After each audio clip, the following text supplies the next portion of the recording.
મિત્રો, શું આપણું બાળક લાંબા સમય સુધી વાંચે છે પણ એને યાદ નથી રહેતું? તો એક ઇફેક્ટિવ મેથડ છે RRW.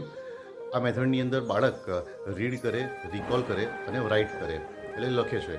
તો આ મેથડની અંદર બાળક એકવાર કન્ટેન્ટ પ્રિપેર કર્યા પછી એને તમારે કહેવાનું કે બેટા આ કન્ટેન્ટ તું મને લખીને આપ. જ્યારે લખવા બેસશે ત્યારે પોતાના મગજ પર ભાર આપશે, રિકોલ કરશે અને પછી લખશે.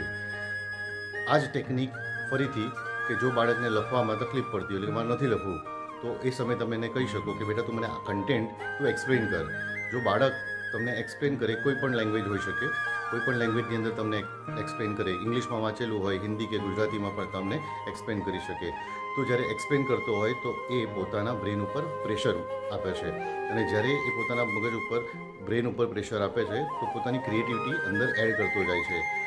બ્રેનનું મેક્સિમમ યુટિલાઇઝેશન થતું હોય છે, એટલે આ કોન્ટેન્ટ ખૂબ જ લાંબા સમય સુધી એના બ્રેનની અંદર સેવ થયેલો હોય છે. ઇફેક્ટિવ છે, પ્રયત્ન કરજો. મિત્રો, શું આપણું બાળક લાંબા સમય સુધી વાંચ